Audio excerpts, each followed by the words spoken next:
tell you, this one shocked me the most because for engineering and science courses, you might even need more money. In your own interest, you want to make sure that you have a valid place to stay before you come into Canada.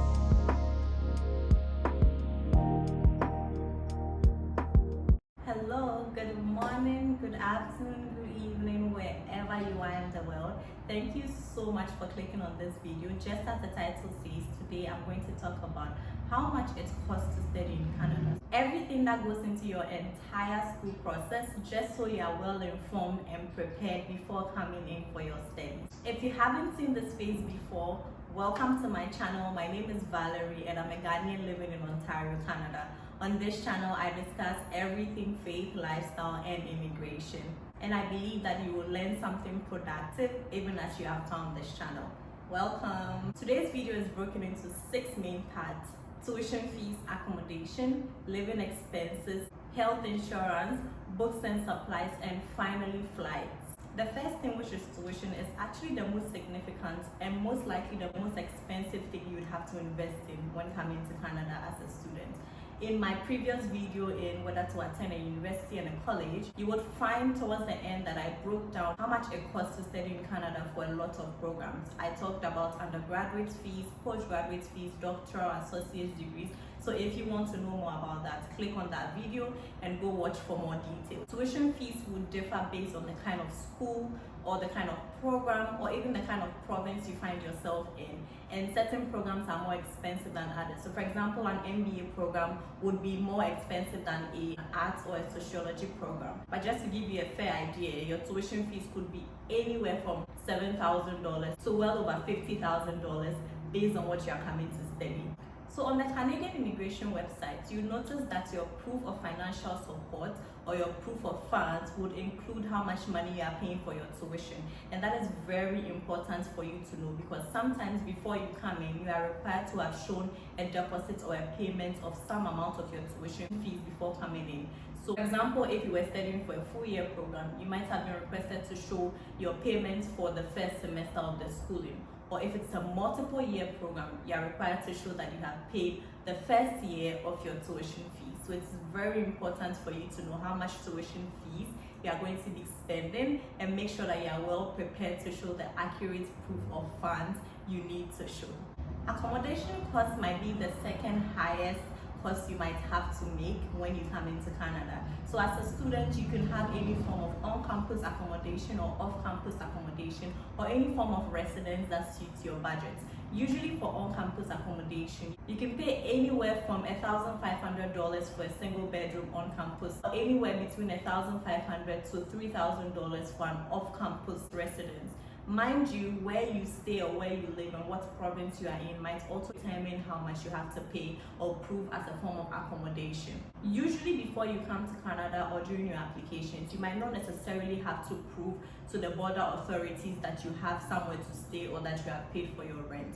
But in your own interest, you want to make sure that you have a valid place to stay before you come into Canada. You can check some online platforms like Facebook Marketplace, Kijiji, and so many other rental places. But please make sure that you do your proper research and make sure that you might have someone here who can check the place out before you come. You don't want to be scammed of your hard-earned money. Living expenses could include your grocery, your phone bills, transportation, anything that makes you comfortable with living in Canada. Transportation is also very important. So if you are not going to be buying a car immediately, when you come in, you are going to be relying on buses, trains, whatever it takes to get you to school. And some of these things will cost you anywhere from $200 to $1,000 monthly based on where you are commuting from. So you want to make sure that you are well prepared for that as well. Now, phone bills. This one is a very tricky one because based on whatever provider you are with, you would know how high your phone bills cost. So some providers might have as low as $30 per month. Some providers might have as high as $150 per month. If you're coming in as a student, you want to save money, I highly recommend you start with a very low plan. Get you something that gives you maybe about 50 gigabytes data, because you might not need that much because your facility where you're staying might have Wi-Fi as well. So you want to factor that in and make sure that you have something that is a bit comfortable on your pockets. And this is why the Canadian immigration portal actually has proof of funds, which relates to how much you need for living expenses apart from your tuition fees. I'll put a link in my description below. Kindly click on that to take you to the website so you know how much you need to make available for yourself when you come into Canada. So currently on the website, if you're coming in as a single person, you need to show about $20,635 in proof of funds. If you're coming in with someone else, it will be $25,690. Now take note that on 1st September 2025, this specification is going to change. You're going to have to show at least $22,895, and if you're coming in with someone, you have to show $28,502. Now, another thing that most people don't consider when coming in is health insurance. Let me tell you, health insurance is extremely important, and based on where you are schooling or where you stay, there might be a plan for you. So in Ontario, there's an Ontario health insurance plan, and there's also one for university health insurance plan. What happens is that you'd usually have that payment attached to your tuition as a supplementary fee, which you pay yearly, and it covers you for the entire year. And the good thing is that it brings down all your costs you have to make if you decide to go for medical services. So any form of dental, vision, emergency services usually would request you to show a health insurance policy to reduce the cost you have to pay. It's very important. Kindly find out from the institution you are coming to what kind of health insurance you would need to sign up to before you come in, because it is required by Canadian laws that international students should have a health insurance plan when they come to live in Canada. You don't want to be stranded when you have medical expenses to pay, and you don't want to deny yourself of basic health care because you cannot afford medical bills. Kindly make sure you have asked the right questions, so when it gets to the time, you might have support. The next one is books and supplies. Let me tell you, this one shocked me the most, because for my undergraduate degree, I never really had to buy expensive textbooks or really pay for some software for schooling and all of that. Well, I'm saying expensive because some courses I have studied have made me pay close to $200 for supplies, for simulations, or even for software that you have to buy. So this might come as a shock, but please make sure you reserve maybe at least $500 per semester, because you are going to be in different courses.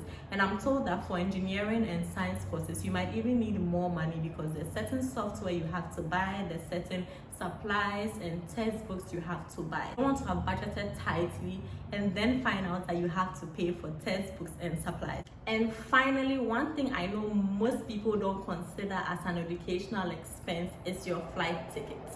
Mind you, coming in here might be expensive based on what flight you are coming with, where you are coming from, and with what class of tickets you are coming with. This is very important for you to keep in, because this is also going to measure how much in totality you would have spent for your schooling. Your tickets to and fro the country you are coming from, you want to make sure that you have your budget ready for that, so you are not caught by surprise. Make sure that you have booked for your flight way in advance. So I say this because usually when it comes very close to the time you are traveling, you might end up paying 2 times or 3 times more than what you should have paid. All this early, book your flight well in advance so you don't have to succumb to exorbitant prices when it is nearing the time you're supposed to come to Canada. That brings me to the end of my video. Thank you so much for staying till the end. I'm going to give you 5 seconds to do something very important to both of us. Have you seen the subscribe button?